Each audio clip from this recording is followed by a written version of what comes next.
Oke, shalom, selamat pagi anak-anak. Kembali lagi kita masuk kepada seri khotbah BMW yang kelima. Sebelumnya mari kita mempersiapkan bagian yang akan kita renungkan dari Mazmur 139 ayat 13 sampai 14.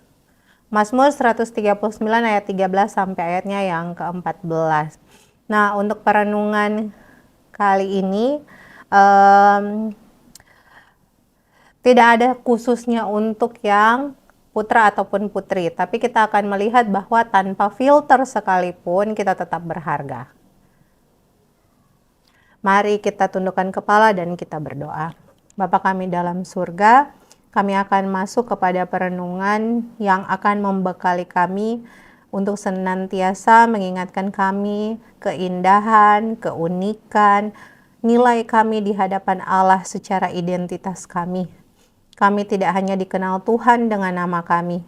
Karena itu, biarlah bagian firman Tuhan ini akan semakin menguatkan, akan semakin menolong, supaya di momen kami mendengarkan firman-Mu atau melihat video ini, kami semakin sadar bahwa kami begitu dianugerahi kasih yang besar oleh Tuhan, serta kami dianugerahi yang namanya kemurahan yang begitu besar. Karena itu, biarlah kami boleh tetap senantiasa di momen ini melihat bahwa kami, tubuh kami, kehidupan kami berharga di mata Allah. Berkati waktu ini, ruang-ruang kelas yang ada, anak-anak yang mendengar, biarlah telinga, pikiran, dan hati mereka boleh disiapkan Tuhan. Dalam nama Yesus, amin.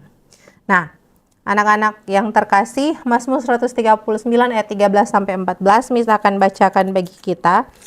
Memang hanya 2 ayat, tetapi kita akan nanti di bagian penjelasan kita akan melihat konteksnya. Ayat 13 sampai ayat 14 saja. Sebab engkaulah yang membentuk buah pinggangku, menenun aku dalam kandungan ibuku. Aku bersyukur kepadamu oleh karena kejadianku dahsyat dan ajaib. Ajaib apa yang kau buat dan jiwaku benar-benar menyadarinya.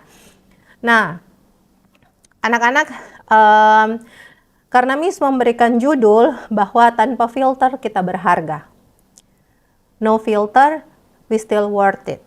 Nah, anak-anak, kita tetap melihat bahwa di konteks sepanjang mengikuti BMW untuk kelas 8, permasalahan tentang bagaimana kita melihat nilai diri kita yang adalah berharga di hadapan Allah itu selalu terdistorsi dengan yang namanya perspektif dunia bahwa keberhargaan kita itu nilainya berkurang ketika ada poin-poin yang ada dalam diri kita itu tidak terpenuhi di hadapan manusia. Dan pengakuan demi pengakuan, validasi demi validasi yang ada di luar, itu selalu menjadi patokan arahan cara kita berpikir. Nah, Miss ambil beberapa komentar yang Miss pernah baca. Yang membuat kenapa sampai sekarang saya tidak bisa menerima tubuh saya ini indah.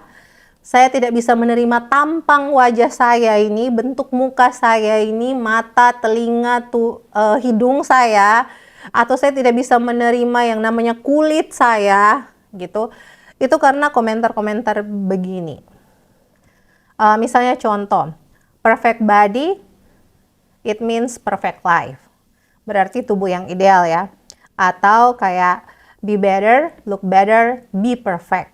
Nah, nanti misalkan bagikan PPT ini supaya kalian bisa lihat. Atau contoh-contoh, misalnya yang kalian lihat di Instagram dan TikTok, media sosial kita. Semacam caption-caption dan juga video yang tulis body goals itu lambangnya on fire. Orang yang sedang, dan pajangan fotonya adalah orang yang kita lihat dari segi postur badan itu menurut pandangan dunia tuh bagus dan ideal. Nah, Miss mendapatkan juga contoh-contoh seperti ini. Sebentar. Nah, contoh-contoh seperti ini. Kalian pasti pernah lihat iklan-iklan ini. Contoh iklan Vaseline. Mungkin gak semua pakai hand body Vaseline ya di sini. Tapi slogannya adalah kulit cerah bikin kamu lebih percaya diri. Kemudian iklan Pond's. Unlock your bright, perfect skin. Nah, kemudian ada iklan-iklan yang namanya mungkin ini jarang banget kalian lihat, tapi kalian bisa temukan di semacam situsnya atau websitenya, atau dia mungkin ada di TikTok. Yang tempat-tempat gyms itu dia tulis no excuses, get the body you deserve. Kemudian dari Planet Fitness, transform your body, transform your life. Kemudian iklan seperti vitamin-vitamin kecantikan dan kesehatan, Herbalife misalnya, supaya kita menurunkan berat badan dan jadi langsing. Ya, itu memberikan slogan bahwa lose weight, gain confidence, start your perfect body journey. Baru yang iklan seperti Slim Fat itu biasanya adalah slogan semacam goodbye fat, hello happiness. Anak-anak, iklan-iklan ini memberitahu kita ada pesan-pesan tersembunyi sesungguhnya yang sudah terlanjur mempengaruhi kepercayaan diri kita tentang tubuh kita ini. Misalnya iklan-iklan seperti hand body atau skincare. Itu sudah memberikan pesan tersembunyi bahwa kulit cerah itu akan membuat kita dipandang lebih cantik, lebih menarik, kita akan lebih diterima, dan kita pasti lebih bahagia. Kemudian iklan-iklan seperti misalnya tempat-tempat gym yang Miss bilang tadi. Itu pesan tersembunyinya adalah anak-anak tubuh berotot atau tubuh ideal itu menandakan kesuksesan, disiplin, dan hidupmu lebih bernilai. Gitu, karena tubuhmu lebih sehat. Gitu. Kemudian iklan-iklan seperti misalnya kesehatan. Pesan tersembunyinya bahwa kurus atau langsing itu membuat kita lebih percaya diri. Hidup kita menjadi lebih baik. Benarkah hanya dengan kita langsing dan punya badan ideal hidup kita lebih baik? Anak-anak, bagian-bagian iklan-iklan ini membuat kita akhirnya tidak mampu melihat dan percaya dengan keindahan diri kita sendiri. Belum lagi produk-produk kecantikan dan makeover. Miss ambil contoh iklan-iklan yang bisa kalian temui di TV atau mungkin kalian bisa cari. Misalnya Maybelline. Ada produk-produk ini pasti yang perempuan pakai. Yang tulis misalnya, kenapa kamu harus menggunakan produk kecantikan, yaitu karena because you're worth it. Kemudian L'Oreal, be flawless, be confident, perfect your look, gitu.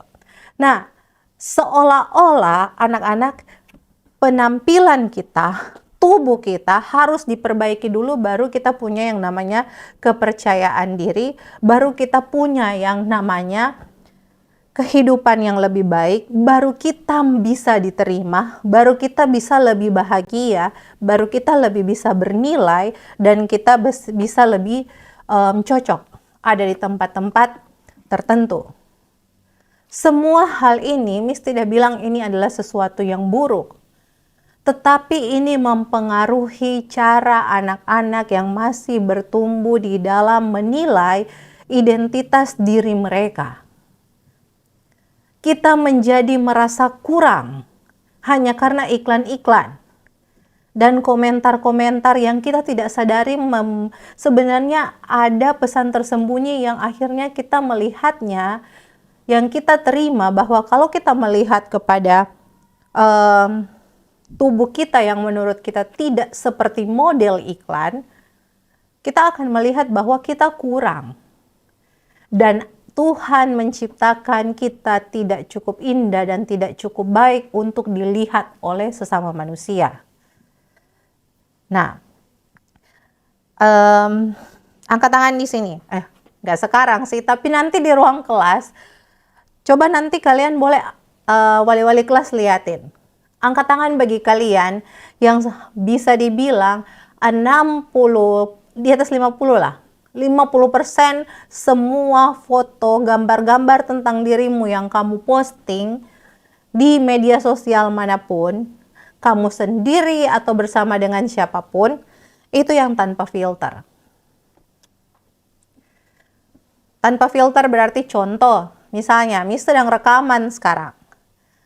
Nah, untuk kalian bisa melihat rekaman yang cerah, untuk kalian sebenarnya tampilan aslinya tidak seperti ini anak-anak. Ini karena ada lampu yang begitu terang sampai cahayanya itu membuat Miss rasanya panas.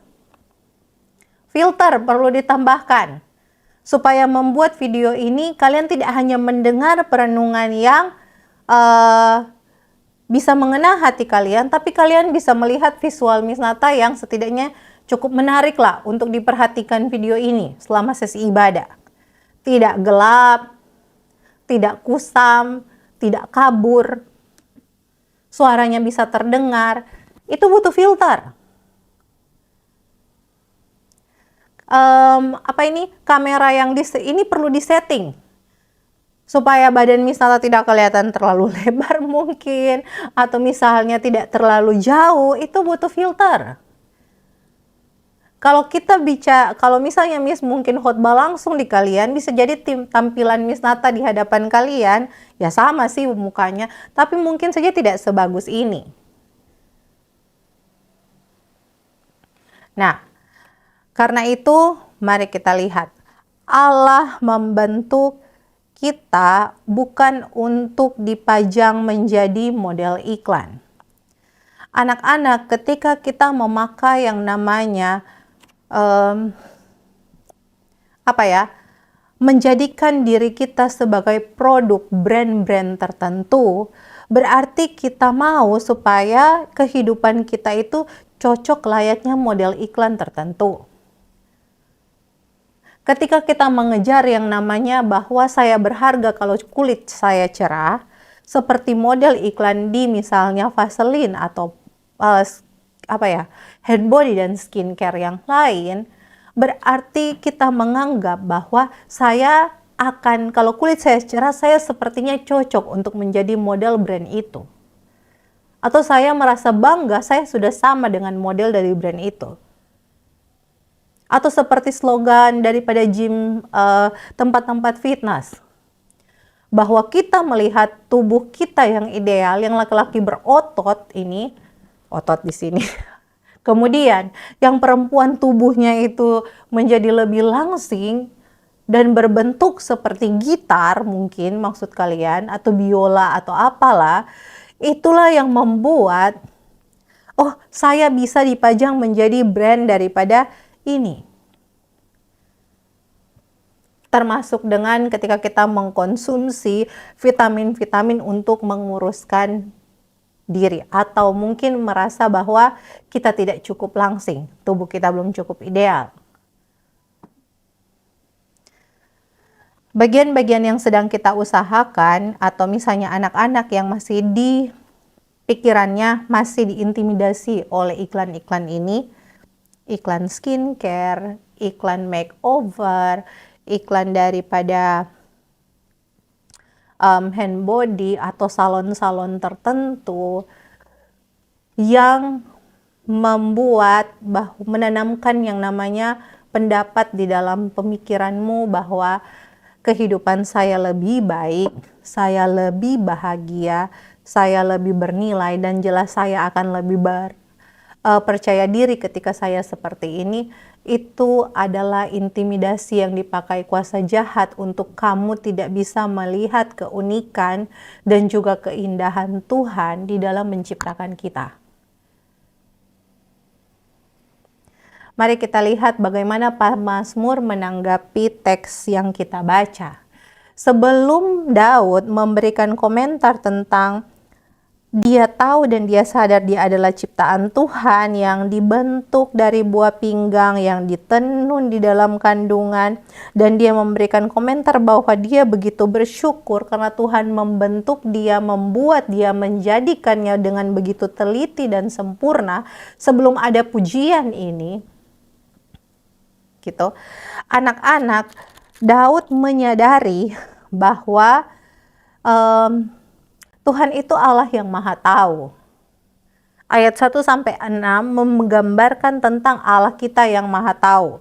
Dia tahu pikiran kita, dia tahu isi hati kita, tidak ada bagian-bagian diri kita yang bisa tersembunyi. karena dia tahu apapun sebelum kita mengucapkan apa-apa. Nah, kemudian dia tahu bahwa Tuhan itu maha hadir. Ada di ayat 7 sampai ayatnya yang ke-12. Dia memberikan gambaran bahwa karena Allah itu tahu, maka Tuhan itu selalu ada di mana saja dan bersama-sama dengan kita. Hanya saja kita selalu merasa Tuhan itu tidak hadir karena tidak bisa dilihat. Tapi Daud begitu sadar bahwa ada tangan Tuhan yang menuntun dia dimanapun. Jadi dia tidak pernah merasa sendiri intinya. Nah, kemudian fokus di ayat 13 sampai 16 membicarakan Daud sadar bahwa Tuhan menciptakan dia sebagai pribadi yang indah. Anak-anak ini semua ingatkan kembali cerita tentang Daud sebelum dia jadi raja. Waktu Nabi Samuel mau pilih untuk dia diurapi menjadi raja, kalau kalian ingat kisah ini, ketika Nabi ini datang ke rumah, ini yang berdiri berjajar adalah kakak-kakaknya Daud. Dan di dalam otak si Nabi ini, dia berpikir Tuhan akan memilih yang paling tua. Kenapa? Karena dari segi postur, yang paling tua lah yang gagah. Dan ketika Daud muncul, anak-anak secara postur itu tidak terlihat seperti sosok pemimpin yang akan keren nantinya. Raja yang luar biasa akan terkenal nantinya. Waktu disampaikan bahwa Daud muncul dari sedang selesai menggembalakan. Kalian boleh bayangkan orang yang dari padang mengantar ternak dalam kondisi baju yang jelas tidak terlihat rapi. Belum lagi kalau dia datang keringetan. Dan dikatakan bahwa komentar di situ memberitahu bahwa bahkan Daud ini masih kelihatan kemerah-merahan. Bukan kulit sebenarnya, tetapi dia dianggap itu adalah konteks di mana komentarnya adalah sebenarnya secara postur dia tuh dianggap yang bagaimana ya, tidak terlihat meyakinkan dari tubuhnya. Makanya si Nabi sebenarnya cukup tidak yakin dengan suara Tuhan yang berkata bahwa pilih yang ini, bukan yang ini. Anak-anak, bagian ini untuk meyakinkan kita kenapa Daud begitu merasa bernilai dan berharga ketika dia mengomentari, aku bersyukur kepadamu oleh karena kejadianku dahsyat dan ajaib. Padahal secara postur berarti Daud tidak ganteng-ganteng amat sebenarnya. Bisa jadi dia tidak begitu tinggi, karena dikatakan bentuk tubuhnya itu masih mungil. Daud tidak kekar waktu dia muncul. Bahkan ketika dia melawan Goliat diremehkan. Kenapa? Badannya. Dia tidak diremehkan karena dia tiba-tiba bisa membunuh kan ya, atau melawan yang namanya Goliat kan ya, dan Goliat kalah. Dia diremehkan pertama kali, barisan tentara Israel diremehkan ketika mereka melihat postur tubuh Daud. Nah, anak-anak, Daud merespon yang namanya penciptaan dirinya, pembentukan dirinya, keberadaan dirinya sebagai seorang pribadi dengan tubuhnya yang seperti itu, dengan penuh ucapan syukur. Bahkan ayat 17 sampai ayat 24 menggambarkan kalimat-kalimat ini yang Daud gambarkan. Ada unsur kekaguman, ada unsur rasa hormat, unsur terima kasih, dan dia menyerahkan diri kepada Tuhan seutuhnya. Karena dia melihat bahwa dia begitu indah, dia begitu unik, dia bernilai dan dia berharga. Dia tidak merasa dirinya kurang.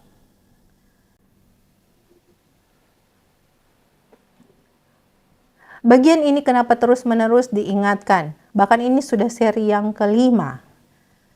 Anak-anak ingat baik-baik. Iklan-iklan yang ada di sekeliling kita itu adalah standar yang dibuat oleh industri dan juga manusia. Itu tidak dibuat Tuhan. Standar ini bisa berubah kapan saja. Dan banyak hal standar itu tidak realistis. Tetapi kita begitu membanggakan standar ideal menurut manusia. Mazmur Daud di dalam pasal 139 ini, kalau Miss melihat, anak-anak Daud memberikan satu ungkapan bahwa jauh sebelum ada kamera, jauh sebelum ada filter, jauh sebelum ada skincare, jauh sebelum ada tempat-tempat gym, dan jauh sebelum kita ada di dunia ini, firman Tuhan sudah menyampaikan sesuatu yang berbeda tentang keberadaan diri kita yang akan indah dan bernilai di hadapan Sang Pencipta. Kalau manusia di hadapan Allah adalah konteksnya ciptaan yang masih di bawah, kalau bilang kita rendah. Dan yang rendah ini di hadapan Sang Pencipta ini tinggi dan mahal, kenapa kamu menuntut validasi dan mengapa kita menunggu-nunggu pengakuan dari sesama makhluk yang rendah? Kenapa kita tidak bangga dengan komentar yang dari Sang Pencipta kita sendiri tentang keindahan kita? Lihat baik-baik kalau dirimu masih sampai detik ini bergumul tentang tubuh saya yang saya tidak bisa menerima keberadaan diri saya yang apa adanya. Apalagi saya masih kelas 8. Lihat baik-baik, iklan macam apa yang sebenarnya paling sering kamu lihat, yang mempengaruhi otakmu ini. Gitu, sampai kamu tidak mensyukuri Tuhan menciptakan kamu demikian. Dan merasa diri tidak kurang indah dan kurang baik.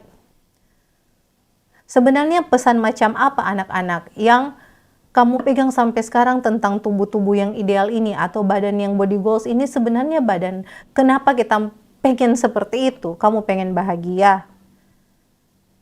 Kalian jelas tahu secara sadar kebahagiaan tidak karena memiliki tubuh yang ideal.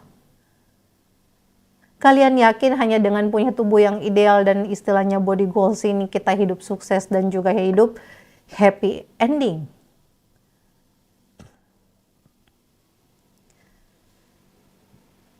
Apakah kalian pernah berpaling untuk melihat bagaimana Tuhan melihat kalian? Sebelum kita mengeluh tentang diri kita, pernahkah kita berbalik untuk melihat bahwa Tuhan menilai kita itu berbeda? Mari mengambil waktu beberapa detik aja, beberapa detik ke depan. Mungkin kalian bisa menundukkan kepala, kalian juga bisa untuk entah kalian mau menjamkan mata atau tidak. Tenangkan hati dan pikiranmu tanpa lihat teman kiri dan kanan. Mari ambil waktu dan merenungkan sebentar saja. Dan berkata, Tuhan, aku mau belajar menerima diriku seperti Engkau melihat aku. Doakan bagian ini sungguh-sungguh. Kalau kalian pernah mendengar lagu yang dinyanyikan oleh Lauren yang judulnya You Say, anak-anak lagu ini mungkin kalian boleh dengarkan setelah ini atau diputarkan nanti pas sesi kosong. Itu dimulai dengan kalimat I keep fighting voices in my mind that say I'm not enough. Tapi bagian refnya Tuhan sendiri berkata, you say I am love. Gitu. Hanya suara-suara di luar kita lah yang terlalu ribut berkata kita tidak cukup. Tetapi Sang Pencipta sendiri yang berkata bahwa kita tidak pernah diciptakan asal-asalan ini, berkata kita sungguh sangat dikasihi. Jadi kenapa kita masih insecure? Kenapa masih mempertanyakan identitas kita hanya dari penilaian orang-orang tentang tubuh kita ini? Kita tidak diciptakan seperti orang lain. Kenapa mau menjadi orang lain? Kita diciptakan bukan untuk menjadi model iklan. Kita diciptakan menjadi karya Tuhan yang asli, yang nyata, dan satu-satunya. Bukan seperti iklan yang modelnya bisa diganti-ganti. Anak-anak, suara dunia itu berubah-berubah. Standarnya tentang keindahan manusia, tentang tubuh manusia, kecantikan manusia, kegantengan manusia itu bisa berubah-berubah. Tapi nilai yang Tuhan berikan itu tidak pernah berubah. Jadi kenapa kita masih susah sekali untuk mengasihi diri sendiri, khususnya mengasihi tubuh yang Tuhan berikan? Kita bukan kurang. Kalaupun kalian merasa kalian masih kurang, tetapi kita hanya belum melihat diri dari sudut pandang Tuhan. Itu kekurangannya. Biarlah di momen ketika kita merenungkan bagian firman Tuhan ini, kita benar-benar bisa merefleksikan kembali, menolong anak-anak di kelas. Miss tahu mungkin kalian berada pada kesibukan-kesibukan tertentu, atau bisa jadi ini bukanlah hari di mana kamu sedang mempertanyakan atau memikirkan tentang nilai dan keberhargaan daripada dirimu sendiri melalui cara pandang orang tentang tubuh yang kamu punya. Tetapi anak-anak, biarlah bagian ini menjadi satu pengajaran yang menolong kalian di masa pertumbuhanmu mulai dari sekarang sampai ke depannya untuk terus-menerus tidak membiarkan suara-suara yang menyesatkan pikiranmu ini untuk terus-menerus lebih keras dibandingkan suara Tuhan. Supaya kamu tidak hidup dengan mempertanyakan nilai, tidak hidup mempertanyakan tentang keindahan, tidak hidup untuk mempertanyakan yang namanya hal-hal sepele terkait dengan kecantikan dan kegantengan kita. Tetapi mempertanyakan bahwa sudahkah saya sebagai pribadi menjadi karya yang dipakai Tuhan, alat yang indah begitu, dan tubuh kita ini sudahkah diperlengkapi oleh Tuhan? Terimalah diri kita apa adanya, bukan karakter-karakter jahat kita ya, tetapi belajar mensyukuri dan berterima kasihlah dengan sungguh-sungguh.